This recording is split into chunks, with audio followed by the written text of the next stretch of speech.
안녕하세요. 데이터베이스 설계 시간이 돌아왔습니다.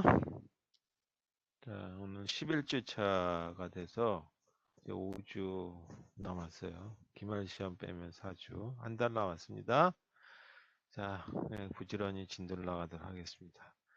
전 시간에 엔티티 릴레이션십 모델에 대해서 거의 다 끝나는 듯 하다가 조금 남았었어요. 그래서 오늘 마지막 이거 하고 그다음에 정규화라고 하는 거에 대해서 보도록 하겠습니다. 전 시간에 얘기를 하긴 했었는데 엔티티 릴레이션십 모델에서 이런 거에 대해서 제가 이 다음 시간에 한다는 게 있죠. 이 두 개체가 있는데 이 개체다라면 엔티티를 얘기하는 거죠. 두 개체가 모두 필수 참여다. 자, 이런 관계에 있어서 어떤 거가 이런 예였냐면 이 남자라고 하는 남성들에 해당되는 이 엔티티에 다시 말해서 릴레이션 테이블이 있고 여성들에 해당되는 테이블이 있다라고 한번 해보죠. 그래서 이와 같은 거를 연결해주는 혼인과 관계되는 부분이 있다라는 릴레이션이 있다 그랬을 때 이 혼인의 관계는 남성 한 명당 여성 한 명이 결혼을 하는 거다라고 봤을 때 이 혼인은 남성이 꼭 반드시 들어가야 되고 그다음에 여성이 반드시 들어가야 된다. 그래서 1대1의 관계고 필수 상황일 땐 이렇게 두 줄을 긋는다라고 그랬죠. 그래서 이게 필수 상황에 해당되는 하나의 이제 이 표시다라고 보시면 되겠어요. 그리고 남성이라고 하는 거에 대한 어떤 이제 그 속성들을 보니까 세 가지가 있는데 일단 우리가 이 결혼 정보 회사다라고 한다면 남성들 가입한 사람들의 그 아이디 번호가 있고 그 다음에 그 사람의 성함이 있고 성명 그다음 나이가 있다라고 가정해 보죠. 교수님, 화면이 잘 안 보입니다. 안 보여요? 네, 막 이상한 거 있습니다. 이상한 게 있어요? 그럼 네. 나갔다 다시 들어올게요.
지금은 잘 보이나요?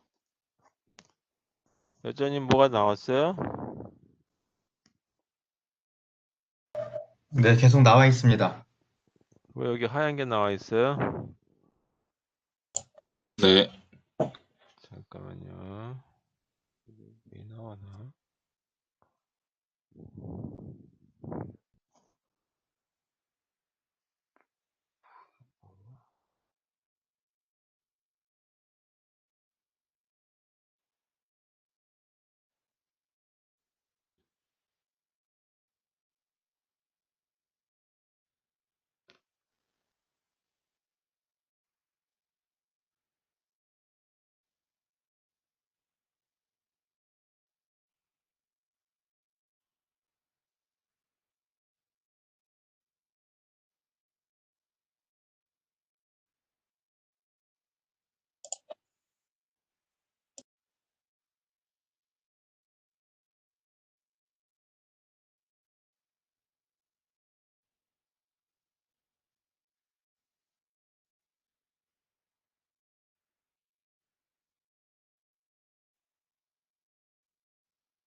지금 보여요? 뭐 나오는 거 있어요?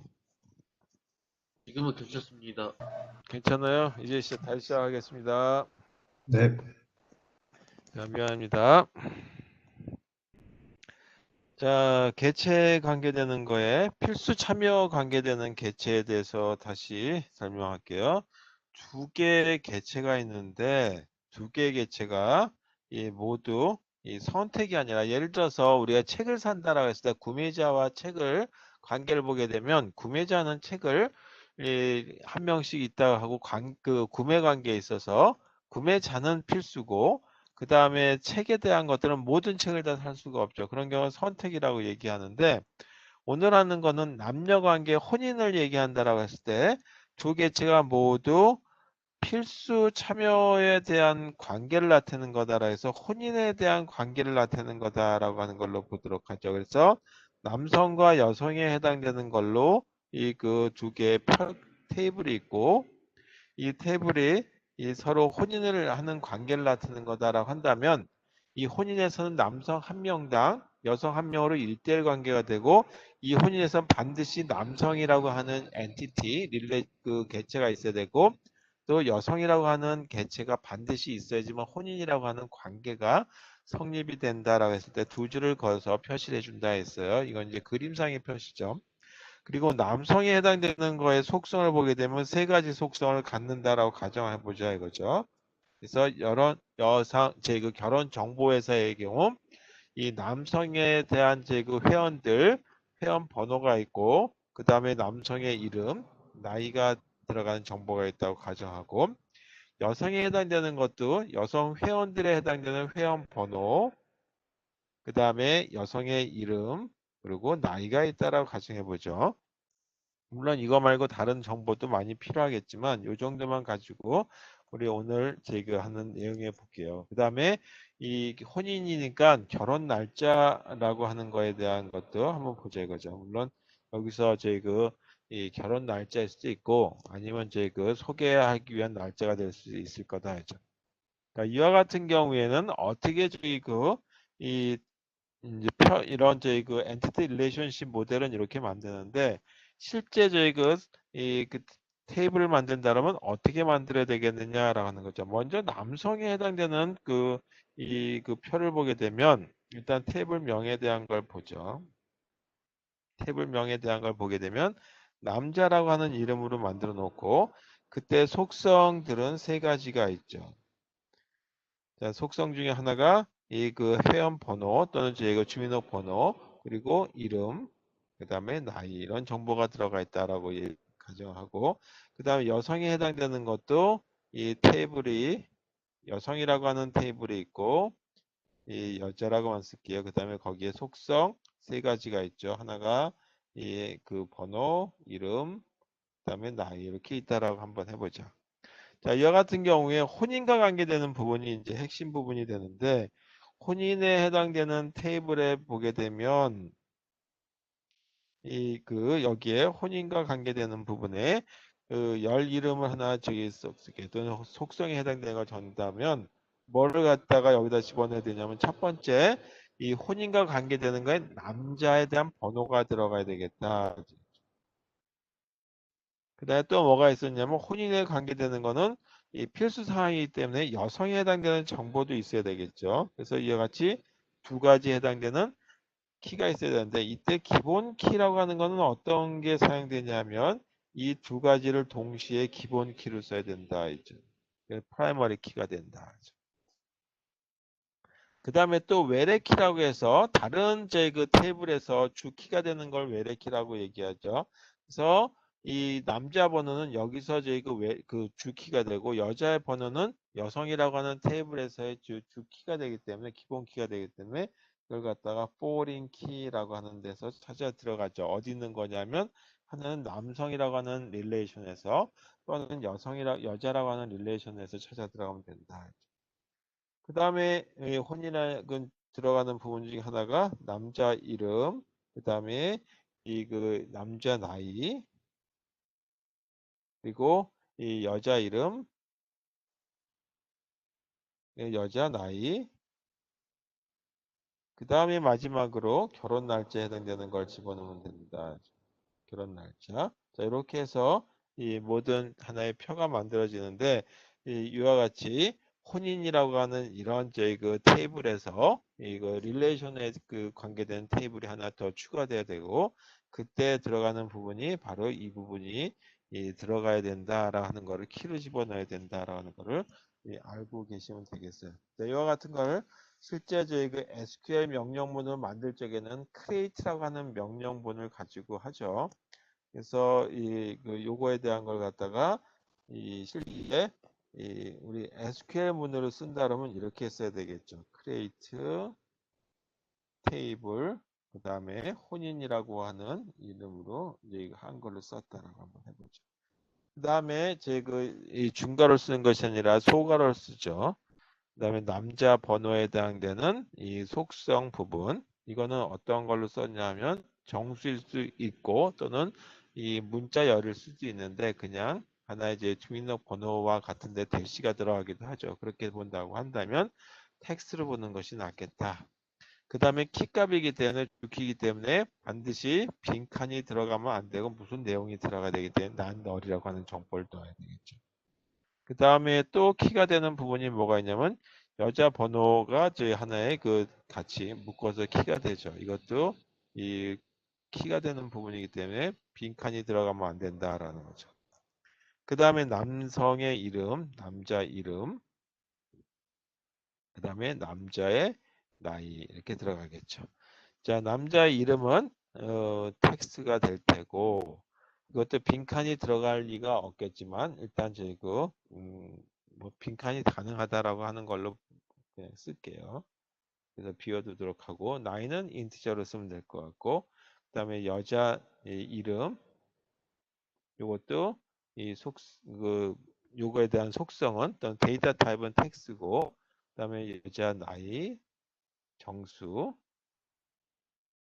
그 다음에 이제 하나 더 들어간다면 이제 혼인과 관계된 결혼 날짜가 들어가죠. 자, 여기는 데이트가 되는데 그냥 이것도 편의상 그냥 텍스트라고 쓰도록 하겠습니다. 그 다음에 여기 들어갈 게 뭐냐면 주키에 해당되는 거를 쓰죠. 그게 프라이머리 키라고 하는 이와 같은 이름을 이제 그 키워드를 쓰시고 이 프라이머리 키로 사용되는 게 뭐냐면 남자 번호와 그 다음에 여자 번호가 한꺼번에 사용되죠. 자, 이렇게 혼합해서 사용되는 키를 쓰게 된다 하죠. 그 다음에 또 뭐가 있냐면 foreign 키라고 해서 외래 키에 해당되는 거에 대한 정보를 줘야 되겠죠. 그 외래 키, 이 키와 관련된 게 어디에 등록이 되어 있느냐로. foreign 키에 해당되는 정보를 주고 그 foreign 키에 해당되는 거는 남자 번호에 해당되는 거가 다른 데서 사용된다. 그래서 다른 데에 있는 걸 우리가 쓰는 거다라고 하는 거죠. 그래서 이걸 레퍼런스라고 하는 걸로 쓰죠. 레퍼런스라고 어떤 데 있는 거냐면 남자라고 하는 이 릴레이션 테이블에 있는 거고 거기서는 뭐라고 썼냐 하면 번호라고 하는 이름으로 사용되는 거다. 그 다음에 또 하나가 이 foreign 키가 여성 이름의 그 번호에 대한 거, 그 여자 번호라고 하는 이름으로 사용되는 거죠. 그게 어느 그 릴레이션에서 사용되냐면 이 여자라고 하는 릴레이션에 사용된다. 그래서 레퍼런스라고 하는 그 여자라고 하는 그 릴레이션에 사용되고 그때 여자라고 하는 릴레이션에서 키 이름은 번호라고 하는 걸로 사용된 거다. 그래서 이렇게 하게 되면 하나의 SQL 문에 의해서 그 표가 완성이 되는 거죠. 그리고 이제 하나씩 하나의 데이터는 집어넣어 주시면 되죠. 인스턴스. 그거는 저희 우리 실습하면서 계속 해보셨기 때문에 생략하도록 하겠습니다. 자, 이렇게 된다라고 가정하고 만약에 이 혼인의 이런 경우에 있어서 뭐 우리 이제 그러니까 이제 주민센터에 가게 되면 이와 같이 남성 대 여성이 다 반드시 등록이 돼야 되겠지만 만약에 이게 다른 조건이 하나 더 들어가서 남자는 반드시 결혼을 해야 되고 여성은 결혼이 그 선택 사항이다라고 하는 조건을 주어져 있는 데이터베이스를 구축한다라고 했을 때는 어떻게 되느냐.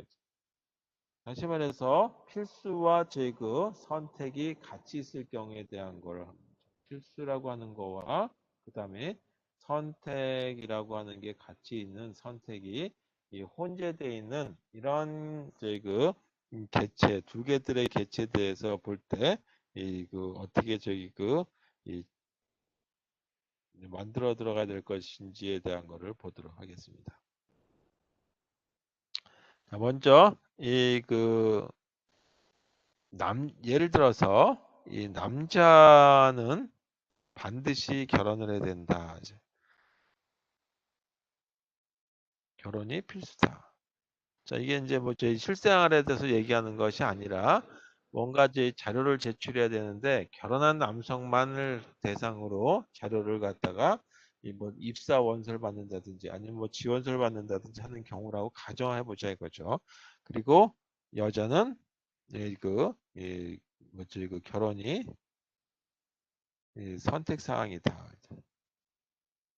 자, 이런 경우를 이제 결혼이라고 했는데 예를 들어서 병역에 관계되는 거다라고 한다면 남성은 이제 그 필수 사항이고 여성은 이제 그 선택 사항이다라고 하는 걸로 볼 수 있겠죠. 근데 일대일 관계를 맺어지는 것이 아니기 때문에 이건 조금 좀 다른 얘기가 되겠어요. 자, 그럼 아까처럼 남자라고 하는 하나의 릴레이션이 있고, 그 다음에 여자라고 하는 릴레이션이 있고, 그 관계를 이 혼인이라고 하는 걸로 맺어주는데, 남자는 반드시 들어야 된다 그랬기 때문에 주 줄로 표시하고, 여성은 이 선택이다라고 하는 거죠. 그래서 이거는 필수 부분이고, 이거는 선택 부분이다. 그리고 남성 대 여성이 일대일 관계를 해당되는 걸로 해서 혼인을 맺는다라고 하죠. 자, 그럼 여기도 이 남성, 여자에 대한 것도 다 세 가지에 해당되는 속성을 갖고 있었죠. 그 하나가 이 번호라고 하는 일단 주민등록번호와 같은 이 그 키값, 이 기본 키에 해당되는 거, 그 다음에 이름에 해당되는 거, 나이 이렇게 해서 남자에 해당되는 릴레이션에 대해서는 세 가지 속성이 들어간다. 자, 여자에 대한 것도 세 가지 속성이 들어가고 이름, 그 다음에 나이, 그리고 이 번호가 해당되는 부분이 이 이제 키값에 해당되는 거다. 그다음 여기서 똑같이 결혼 날짜가 있다라고 한번 보자. 자, 이렇게 됐을 적에는 혼인이라고 하는 하나의 릴레이션을 만드는 것이 아니라 남자라고 하는 릴레이션에서 이 조금 더 추가되는 자료만 더 집어넣어 주시면 돼요. 그래서 이런 경우에 대한 건 이렇게 그 릴레이션을 만든다. 일단 테이블명을 보게 되면 이 남자라고 하는 테이블이 있다라고 가정하고 이게 남자가 필수 사항이기 때문에 이 남자에 대한 거를 먼저 하도록 하겠습니다. 자, 먼저 이 번호에 해당되는 부분이 하나의 키값의 주키로 사용되는 게 되죠. 그 다음에 이름 그리고 나이. 그 다음에 여기 더 추가되는 부분이 있는데 더 추가되는 게 뭐냐면 여자 번호에 해당되는 걸 갖다 더 추가하고 그 다음에 결혼 날짜에 해당되는 걸 여기다 집어넣습니다.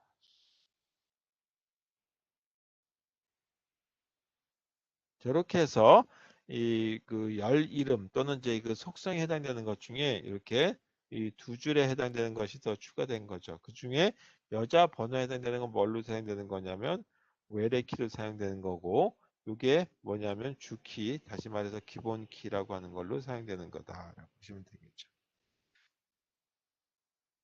자, 그 다음에 여성에 해당되는 거는 어떻게 만들면 되냐면 이와 같은 경우에 아까 경우하고 똑같아요. 그래서 테이블명 중에 이 여자에 해당되는 테이블은 뭐 더 추가되는 건 없고 여자의 경우는 이 열 이름을 보게 되면 세 가지에 해당되는 속성만 집어넣으면 되겠다. 하나가 번호, 그 다음에 이름, 그리고 그다음 나이 이렇게 되는 걸로만 집어넣어 주시면 되겠죠. 자, 이렇게 해서 이제 그 실제 SQL 문을 만들 때는 어떻게 하는지에 대한 거는 뭐 별도로 쓸 필요는 없을 것 같고 이렇게만 만들면 되겠다라고 하는 걸로 해서 일단 이제 그 두 개가 다 필수 사항일 때 또는 하나는 필수가 하나는 선택 사항일 때 그렇게 대한 걸 가지고 얘기해 봤습니다. 아, 그 다음에 또 하나가 이런 얘기를 했었어요. 전 시간에도 약간 비치긴 했지만 약한 개체다라고 얘기한 적이 있어요. 그걸 갖다가 weak entity. 자, 이런 경우가 어떠냐 하면 데이터베이스 안에 꼭 하나의 그 릴레이션이 있는데 그 릴레이션을 삭제하게 되면 덩달아 없어지는 릴레이션이 있어요. 그런 경우에 대한 걸 갖다가 덩달아 없어지는 릴레이션을 갖다가 약한 개체다라고 얘기했죠. 그래서 이걸 말로만 쓴다면 DB 안에 이 다른 유형의 이 개체가 존재해야 한다는 거죠. 그리고 존재하고 DB 그 이런 경우에 대한 경우 약한 개체다라고 하는데 다른 유형의 개체 예를 들어서 하나 보도록 하겠습니다. 직원과 그 다음에 직원의 그 부양가족 관계를 보게 되면 직원이 그 회사를 퇴사하게 됐다라고 한다면 부양가족에 대한 정보를 이 데이터베이스에서 유지할 이유가 별로 없죠. 그 부양가족의 인원수에 따라서 직원에 대한 어떤 이제 가족 수당이 나가게 되기도 하고, 어떤 이제 그 혹시 그 직원이 뭔가 이제 그 일을 뭐 산업 재해를 됐다라면 부양가족한테 또 뭔가 제공돼야 될 거기 때문에 또는 보험 관계 때문에 이렇게 얘기할 수도 있겠죠. 근데 직원이 지금 더 이상 그 회사에 있지 않다라고 한다면 부양가족에 대한 자료까지 삭제된단 말이에요. 그때 이 부양가족에 대한 게가 뭐가 되냐면 요게 이 위크 그 이제 개체다라고 얘기하죠. 그렇다면 여기서 직원이라고 하는 것은 뭐냐면 위크라고 하는 거에 상대적으로 보면 스트롱이라고 하는 걸로 쓰면 되겠죠. 그 스트롱 이 엔티티라고 부른다. 강개체, 이건 약개체, 또는 약한 개체, 강한 개체. 또 어떤 경우가 여기에 포함될 수 있냐면 학생이 이 대학교나 학교에 들어왔다라고 한다면 그 학생과 그 다음에 학부모 관계에 대한 걸 볼 수 있겠죠. 그래서 학생이 그 학교에 계속 재학하고 있는 동안은 학부모에 대한 자료가 굉장히 중요한 자료가 돼서 뭐 연락할 거 있으면 학부모한테 연락하고 이 모든 거에 대한 그 책임은 아니더라도 일단 그 관계되는 것들 있으면 다 그 학부모님한테 더 여쭤보게 되죠. 이런 식의 관계에 대한 걸 볼 수 있다. 그 중에 일단 직원과 부양가족에 관계되는 걸 한번 이 엔티티 릴레이션십 모델이라고 하는 걸로 그려서 보도록 하죠. 자, 부양가족이 있고 그 다음에 이와 같은 관계에 해당되는 것 갖다가 표시를 부양이라고 하는 표시를 한번 해보자. 자, 그때는 어떻게 표시하냐면 이중 마름모꼴로 표시하자 이거죠. 그래서 이와 같이 직원 한 명당 이 가족은 여러 명이 될 수 있기 때문에 1대 n의 관계가 될 테고 그 다음에 부양가족은 이 직원이 없어짐으로 해서 이 그 부양가족에 대한 그 릴레이션도 필요가 없는 거죠. 그래서 이 직원에 해당되는 것 갖다가 강한 개체라고 이 표시하는 거와 상대적으로 약한 개체는 이 두 개에 해당되는 이제 사각형 안에 집어넣도록 하고 관계는 이 두 개에 해당되는 이와 같이 마름모로 표시하자. 그죠? 그 약한 개체. 여기 세 개로 그려진 것 같아서 여기 지우도록 하겠습니다. 자, 이렇게 된다. 그래서 일단 이런 모습은 뭘로 하냐 하면 이중 마름모꼴로 한다. 로 표시하자. 그죠? 그 다음에 강한 개체에서 보면 직원에 해당되는 속성들에 보면 이 직원 번호가 있고 직번 그 다음에 직원의 이름이 있고 그 다음에 이 그 직원에 해당되는 어떤 뭐 적금이라든지 아니면 이제 직이라든지 하는 부분이 있다라고 하는 걸로 보죠. 자, 직이라고 할까요? 자, 이렇게 물어보자. 자, 그럼 부양가족에 해당되는 걸로 정보는 뭐가 들어가면 되냐면 일단 직원 번호가 이 관련돼서 들어가야 될 것 같고 그 다음에 부양가족의 이름이 들어가야 될 테고 부양가족의 나이 정보가 이렇게 들어간다. 나중에 보죠. 자, 이렇게 되면 여기 이런 모습에서 약한 개체라고 하는 거는 강한 이 개체가 이 삭제됐다라고 하면 그 다음에 약한 개체는 자동적으로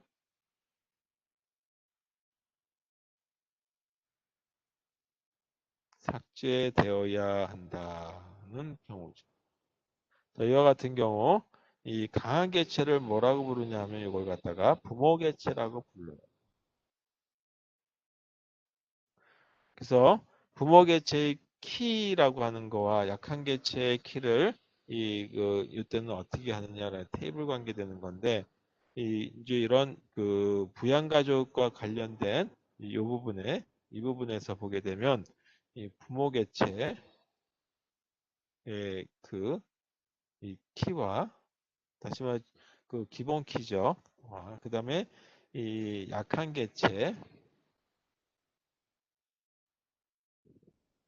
이 자체의 키를 갖다가 이 테이블에 또는 릴레이션에 포함시켜야 된다.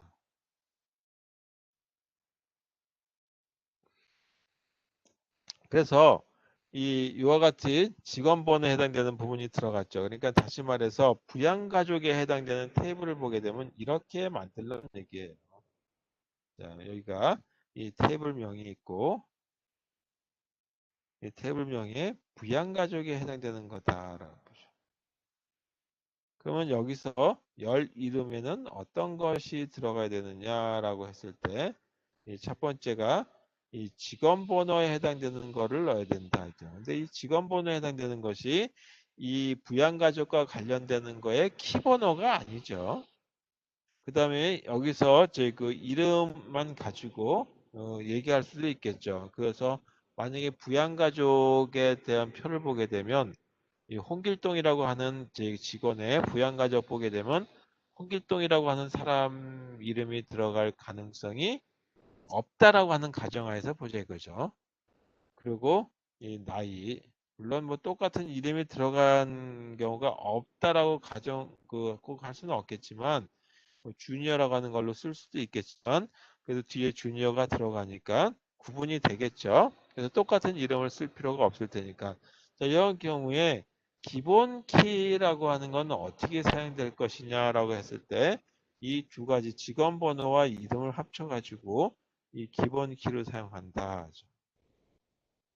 그 다음에 또 하나가 외래키와 관련되는 부분을 보게 되면 뭐가 외래키가 될 거냐면 요 직원 번호만 직원이라고 하는 엔티티에 들어가는 거죠. 그래서 이게 foreign 키라고 하는 걸로 사용되는 거다라는 걸로 보시면 되겠어요. 그래서 이와 같이 스키마라고 하는 걸 만들면 당연히 create라고 하는 SQL 문에 의해서 자동적으로 만들어 주실 수가 있죠. 어떻게 만드는지 이 테이블에 따라서 요와 같은 그 테이블은 엔티티 릴레이션십 모델을 가지고 그대로 따라서 쓰시면 되겠고 그 엔티티 릴레이션십 모델에서 만든 스키마가 만들어지면 SQL문으로 바꿀 수가 있겠다. 물론 거꾸로도 가능하겠지만 이렇게 된다.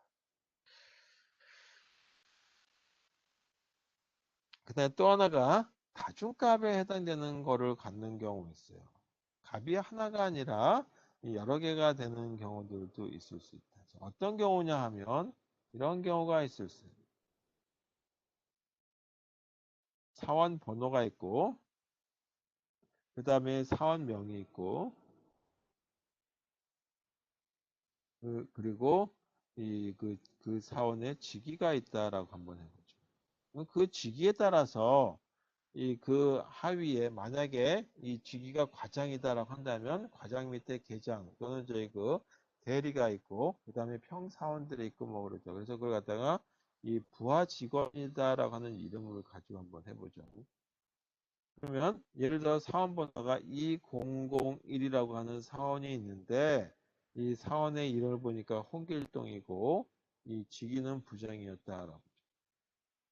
이 부장 밑에 보니까 이 여러 명의 그 직원들이 있는데 그 중에 한 명이 차돌이고 그 다음에 두 번째가 하돌이가 있다라고 한번 가정해 보자. 두 명의 직원이 있다라고. 그럼 이렇게 두 명의 직원이 있다는 얘기 이런 걸 갖다 뭐냐면 하나씩만 있어야 됨에도 불구하고 여러 개가 있는 거죠. 이것을 갖다가 다중값이다라고 얘기한다. 그럼 이런 거를 실제 이렇게 표현하게 되면 문제가 있긴 하지만 한 줄에 하나씩 쓴다면 사원 번호가 있고, 그다음에 사원 번호가 2001이라고 하는 사원 번호에 사원명, 그다음에 직위, 부하 직원. 자, 여기서 이 홍길동이라고 하는 분이 있고, 홍길동의 직위는 부장이고, 그 중에 한 명의 직원이 차돌이고, 그 다음에 또 2001이라고 하는 이 그 사원 번호에 사원명은 홍길동이고, 그 다음에 직위도 부장이고, 그리고 하돌이라고 하는 직원이 있다라고 한번 해보죠. 자, 이렇게 됐을 경우는 뭐냐면 이 두 가지만 봤을 때 보통 사원 번호가 키값으로 사용될 텐데, 이만큼이 이 중복 자료가 발생하는 거죠. 그래서 이 중복 자료가 발생하게 되면 문제가 생길 수가 있죠. 어떤 경우는 자료가 중복되면 나중에 홍길동이라고 하는 사람이 부장에서 이사로 승진을 했다고 한다면 이 두 개의 줄을 다 고쳐줘야 되는데 모르고 한 줄만 고쳤다라고 한다면 하나는 부장이고 하나는 이사로 돼 있어서 어느 지위가 맞느냐라고 하는 이 혼선을 가져오게 되는 거죠. 그건 이제 나중에 얘기하게 되겠지만 그런 어떤 이 혼선의 초래를 하지 않도록 데이터베이스를 구축해야 된다. 일단 이와 같은 모습일 때 이 엔티티 릴레이션십이라고 하는 이 모습을 그려보게 되면 일단 사원이 있고 사원이라고 하는 이 테이블 또는 릴레이션을 보게 되면 사원 번호가 있고 그게 키로 사용된다라고 가정해 보자. 그 다음에 사원 이름이 있고 사원명, 그 다음에 직위, 그 다음에 부하 직원이 있어요. 그런데 다중제그 값을 갖는다라고 했을 때 표시는 어떻게 쓰냐면 얘 같은 경우는 두 개에 해당되는 타원으로 표시한다. 그래서 부하 직원은 이 사원이라고 하는 릴레이션 이제 엔티티에서 이 그 다중값으로 사용되는구나라고 하는 거죠. 그래서 이와 같은 경우는 어떻게 이 만들어줘야 되겠느냐라고 하는 거예요. 이와 같은 걸 만드는 건 이제 조금 이따가 다시 얘기하겠지만 정규화라고 는 과정에서 얘기를 해야 되는 부분인데 일단 정규화 들어가기 전에 먼저 보도록 하겠습니다. 그럼 표는 이렇게 만들어라. 일단 사원 번호에 해당되는 부분 하나 분리를 해줄 수밖에 없어요. 사원 번호를 키값으로 갖는 이런 부분, 그 다음에 사원명이 들어가는 부분, 그 다음에 직위 이렇게 해서 일단 다중값을 들어가는 부분은 일단 빼버린다 이거죠. 그리고 여기에 2001 이렇게 들어가면 홍길동이라고 하는 이 분이다라고 하는 걸로 알 수 있고 직위는 부장이다라고 할 수 있죠. 그 다음에 또 하나의 표를 만드는데 그때 아까처럼 뭐 사원번호 홍길동 부장 그걸 계속 반복해서 넣는 것이 아니라 이 사원번호 하나만 집어넣는 거예요. 그래서 보통 그 어디든지 사원이 이 그 회사에 근무하는 동안은 사원 번호가 바뀔 가능성이 극히 드물죠. 아예 전산 시스템을 싹 바꾸지 않는 이상. 그래서 여기 2001 그리고 이때 부하 직원 이렇게 쓰면 일단 이제 그 키값에 해당되는 걸 가지고 찾을 수는 있는데 일단 여기서 한번 볼게요. 그리고 사원 번호와 부를 동시에 쓰는 기본 키를 사용한다. 그래서 여기가 차돌이, 그다음에 2001, 그다음에 하돌이 이렇게 사용되는데 여기선 사원 번호만이 키값이 아니라 이 두 가지를 동시에 사용하는 나는 이게 기본 키로 쓰도록 하고 그때 이 사원 번호는 뭐가 되냐면 외래 키가 되는 거죠. 이런 식의 모습을 가지고 만들면 되겠다. 그래서 이거를 이 그 스키마라고 하는 걸 나타낸다면 이렇게 표현하라는 얘기죠. 하나의 그 위에 거는 그 인스턴스를 보내준 거라고 한다면 테이블명에는 사원이라고 하는 테이블 하나 이제 그 표를 만들고 그 다음에 열 이름에는 사원 번호가 들어가게 하고, 그리고 기본 키에 해당되는 거를 결정했을 때 이거를 기본 키로 쓰자 이거죠.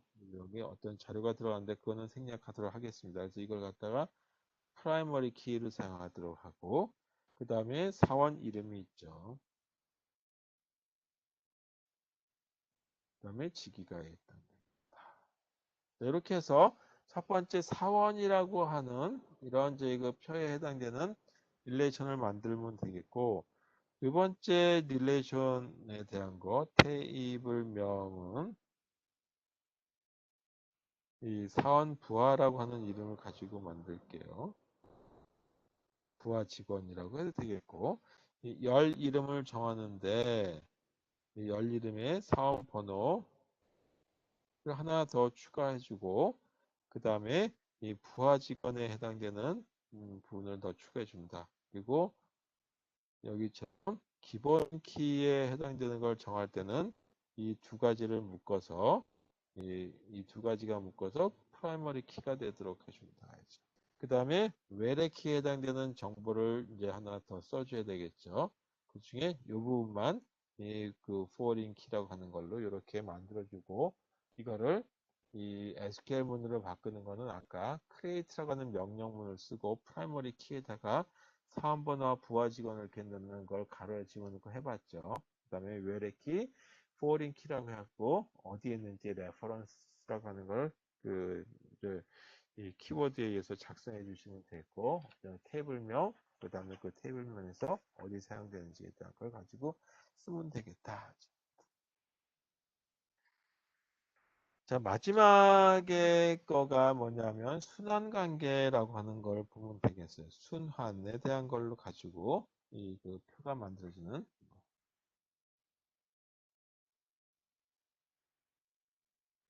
사원이 있다라고 하자 이거죠. 사원.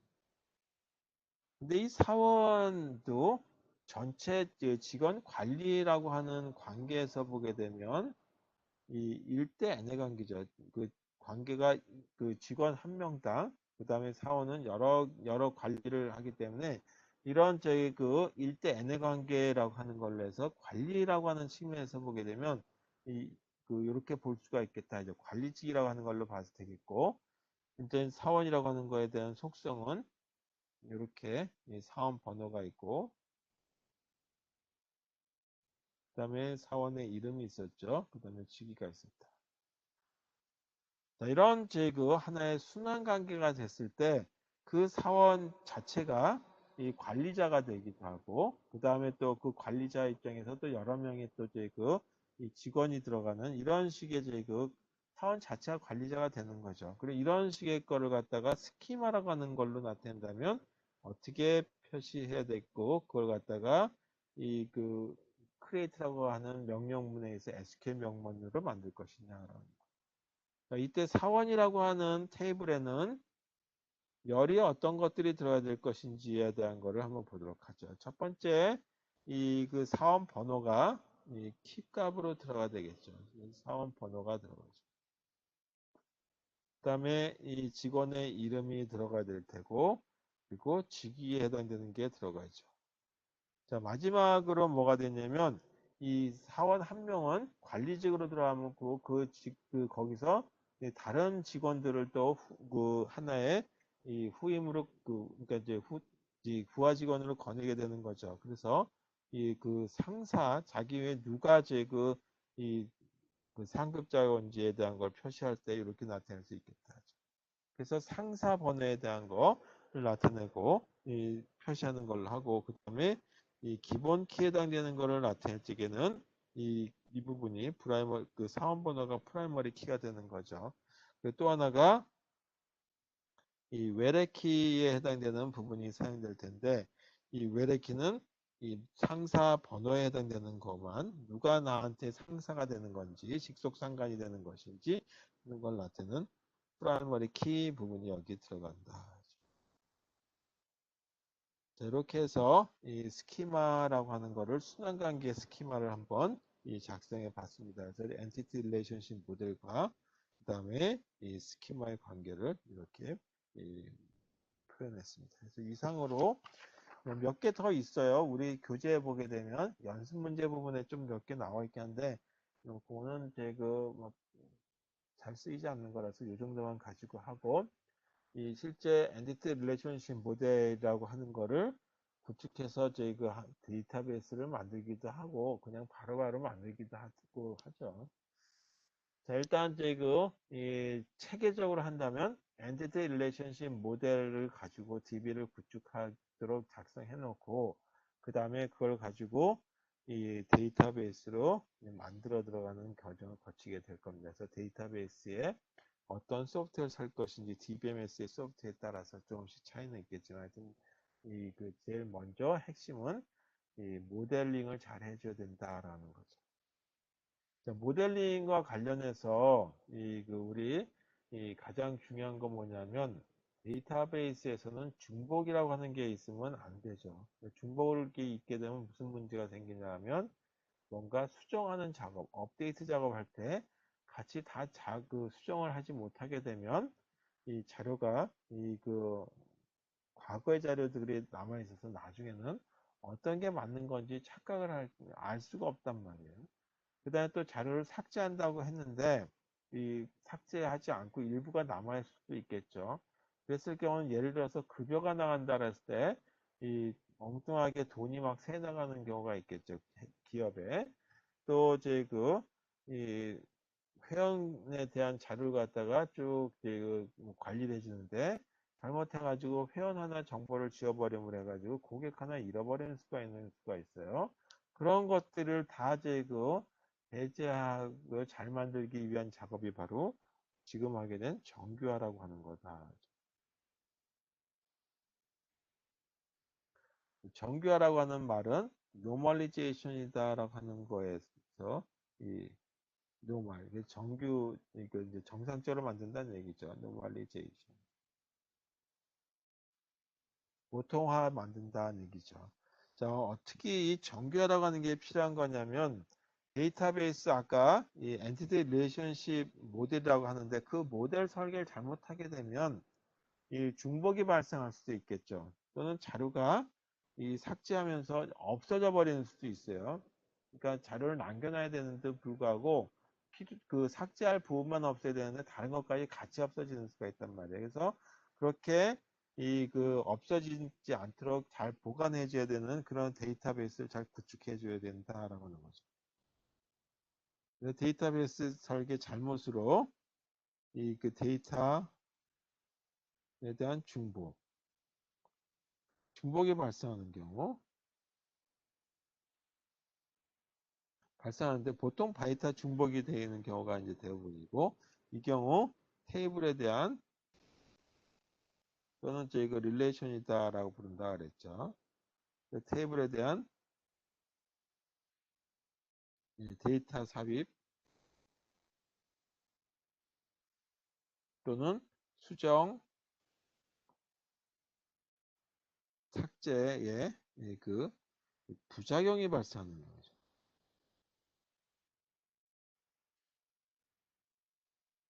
그래서 부작용이 발생하는 현상. 근데 이 현상을 뭐라고 하냐면 변칙이다라고 해서 에너멜리다라고 불러요. 현상을 제거하는 과정이에요. 이걸 갖다가 뭐라면 정규화라고 얘기한다.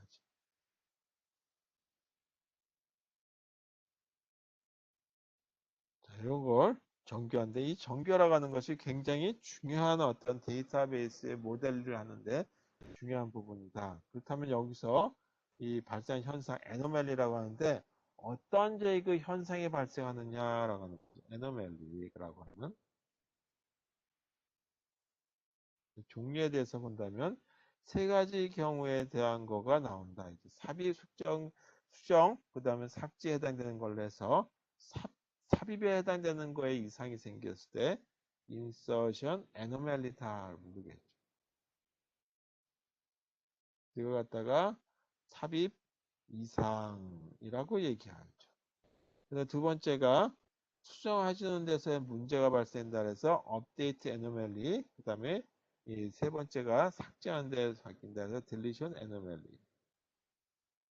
이건 갱신과 관련된 이상. 그 다음에 세 번째는 삭제와 관련된 이상. 이렇게 세 가지가 있다. 자, 이와 같이 이 정규화에서 생기는 여러 가지 문제점들인데 이 정규화에 관련된 부분들에 대한 것들에 대해서 하나하나 뜯어서 보도록 하겠습니다. 그래서 이게 이 5단계로 구분이 되어 정규화는 어떻게 해결할 것인지에 대해서 이제 지금부터 볼게요. 자, 일단 먼저 이 삽입과 관련되는 얘기는 삽입을 하기 위해서는 불필요한 여기서 이제 그 삽입인데 삽입이 잘못됐다는 얘기가 잘못되긴 잘못됐다는 얘기인데 이건 이제 다음 장에다 쓸게요. 이 삽입 이상이다라고 하는 얘기는 뭐냐? 삽입 이상이라고 하는 얘기는 새 데이터를 새로운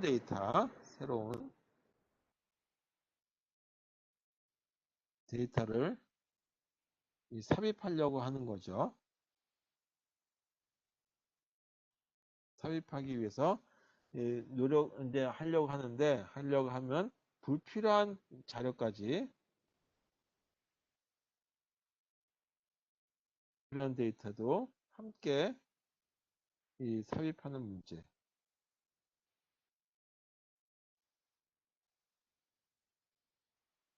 이거 삽입 안 해야 되는데 다른 게 삽입이 돼가지고 중복이 발생할 수도 있겠죠. 그 다음에 갱신 이상이다라고 한다면 뭐 당연한 얘기겠지만 이 중복되어 있는 자료들이 있다라고 했을 때 중복 튜플이라고 하는 또는 레코드라고도 부르고 또는 행이다라고도 불러요. 그래서 이 중복 행 또는 중복 튜플 중 일부만 여러 개가 있는 거죠. 중복된 거 일부만 변경하게 되는 거죠. 변경해서 이 데이터가 불일치 발생하는 거죠. 데이터.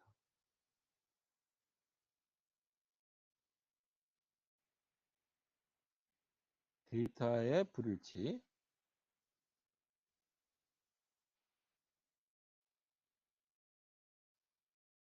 발생하게 되는 문제를 갖다가 갱신 이상이다라고 얘기하고 그 다음에 삭제 이상이다라고 하게 되면 뭐냐면 이 하나의 그 행을 갖다 삭제를 했어요. 다시 말해서 튜플이라고 얘기한다라고 했죠. 행이란 말보다는 튜플을 삭제하면 이 정말 남겨놔야 될 자료들까지 같이 그냥 없어져 버리는 수가 있어요. 필요한 데이터까지 함께 삭제되는 데이터 손실이 발생한다. 이런 문제가 발생하게 되면 아예 그 자료가 싹 없어져 버리기 때문에 이 큰 문제가 발생하겠죠. 아예 이 갱신보다 더 큰 문제가 발생해서 자료가 없어진다 이거죠. 이런 세 가지 문제점에 대한 거를 한번 찾아보고 올바른 과정을 가지고 데이터베이스를 구축하는 거에 대해서 하나 보도록 하죠. 예를 들어서 하나 볼게요. 이벤트를 관련돼서 어떤 회사에서 이벤트 관련된 걸 고객 관련해서 얘기하는 걸 가지고 그런 표를 하나 또는 릴레이션 하나 본다고 한번 해보죠.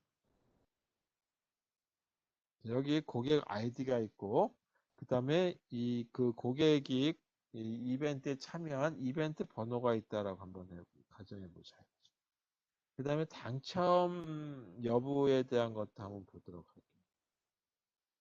그 다음에 그 고객 아이디에다 고객 이름까지 한번 넣었다고 가정하고 그 다음에 이 고객의 등급에 해당되는 것까지 해서 하나의 이런 그 표를 만들었다라고 보도록 하겠습니다. 첫 번째 그 고객 아이디가 애플이라고 하는 고객 아이디고 참여한 이벤트가 이 001이라고 하는 이벤트에 참여했고 당첨이 됐어요. 첫 번째 고객 이름이 책에는 정수화라고 하고 그 고객의 등급이 골드 등급이다라고.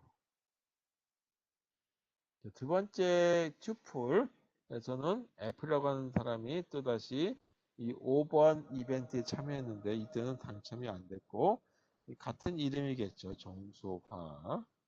그리고 등급도 똑같겠죠. 세 번째 튜플에서 보니까 똑같은 F라고 하는 사람이 또 이번에는 이 10 이벤트에 참여해서 당첨이 됐고 이 고객의 이름 똑같겠고 등급도 똑같겠다 하죠. 자, 그 다음에 바나나라고 하는 아이디를 갖고 있고 2002라고 하는 이벤트에 참여해서 이 당첨이 안 됐고 이름이 김선우라고 제가 만든 이름이 아니라 책에 있는 이름 그대로 땄습니다. 자, 그 다음에 또 바나나라고 하는 아이디 갖고는 그 다음에 005라고 하는 이벤트에 참여해서 이 당첨이 됐고 당연히 이름은 김선우 되고 VIP 등급이고 그 다음에 캐럿이라고 하는 아이디를 갖고 있다.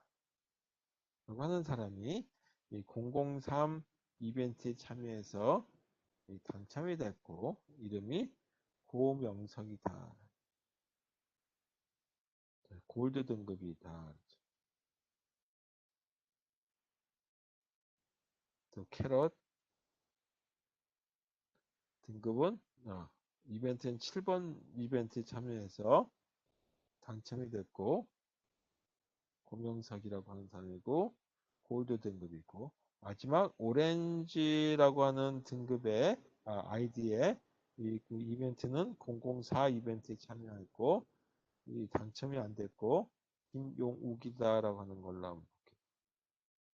그리고 실버랩의 등급이다. 자, 이런 표가 있다라고 한번 볼게요. 자, 여기서 보게 되면 한 명의 고객이 한 명의 고객이 이 여러 번, 5번 이벤트 참여가 가능하죠.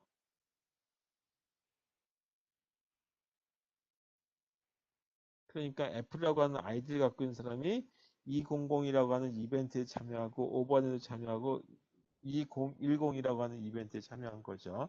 자, 이와 같은 경우에서 보게 되면 어떤 문제가 생겼는지 한번 보도록 하겠습니다. 자, 이제 삽입 이상에 대한 거에 대한 거를 하나 예를 들어서 보도록 할게요. 근데 신규 고객에 해당되는 이제 이런 테이블을 만들었을 때 신규 고객의 경우는 어떻게 되는지에 대한 걸 한번 볼게요. 신규 고객에 대한 표를 이 테이블에 집어넣을 수 있는지에 대한 걸 한번 생각해 볼게요.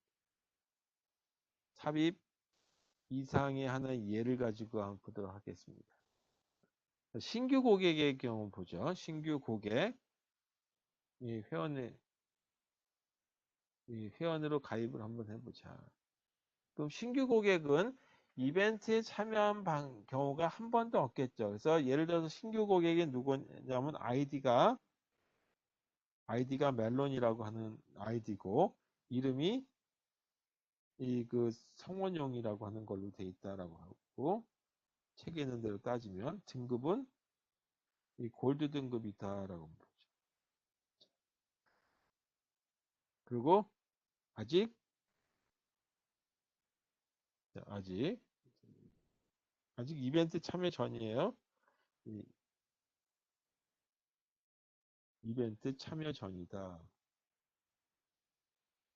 그러니까 어떻게 되는 이벤트 참여 안 했으니까 이 이벤트 번호가 없죠.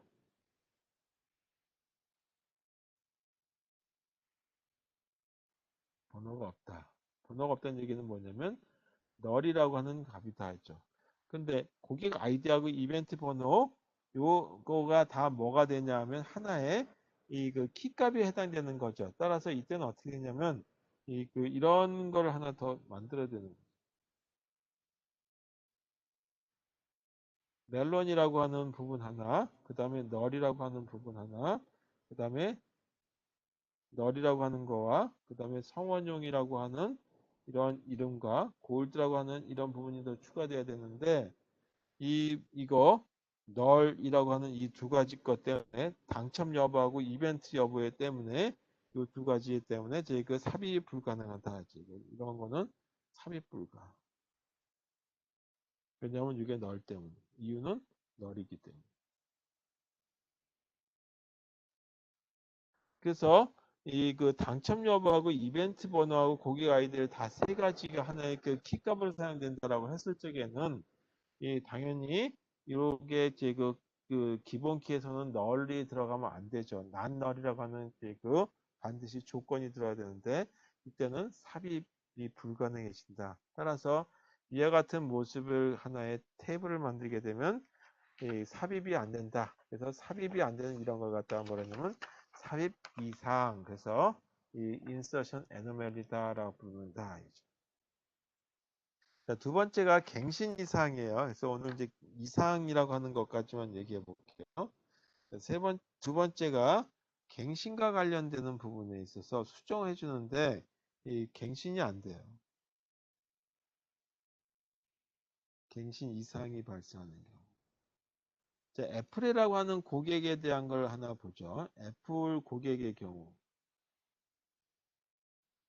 애플 고객 보게 되면 어떻게 되냐면 그의 경우 등급이 이 골드 등급이었는데 골드에서 이 VIP 등급으로 이 그 변경이 됐다라. 그랬을 경우 어떻게 되냐면 애플이라고 하는 이 사람의 그 자료를 보게 되면 쭉 있고 여기에 등급에 VIP라고 하는 등급이 하나 있어서 이 이벤트에 2001이라고 하는 이벤트를 참여했을 때가 있고 또 F라고 하는 사람이 2005를 참여했을 때 또 등급이 VIP고 또 F라고 하는 사람이 201이라고 하는 걸 참여했을 때 등급이 VIP 똑같아야죠. 그런데 어떻게 했냐면 골드였죠. 다 골드였어요 처음에.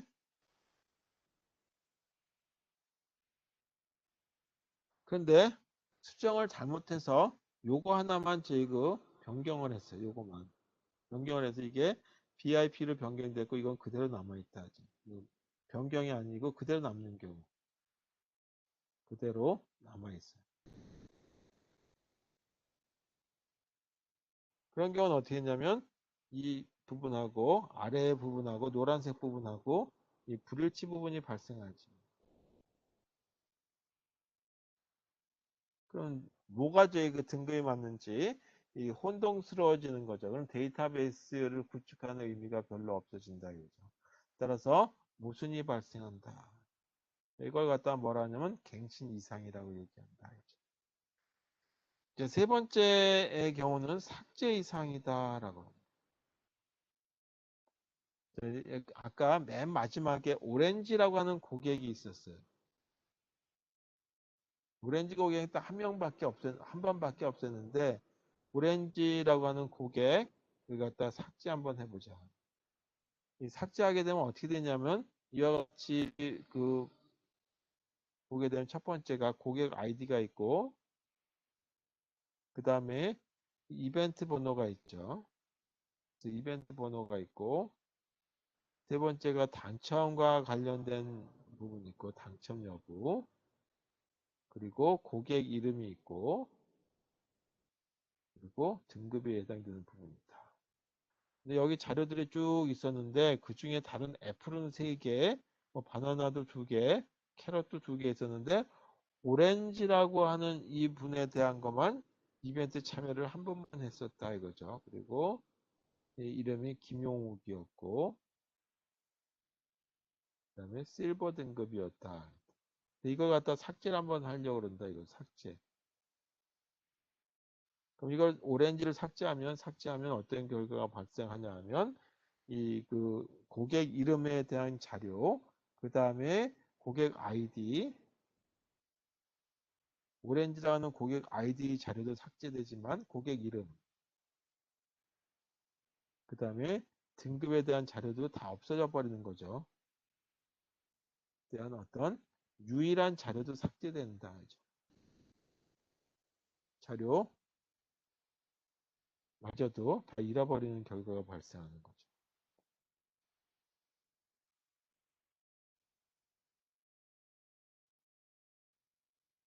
자료도 함께 그 삭제돼서 중요한 고객에 대한 정보가 없어져 버리는 불상사가 발생하는 거죠.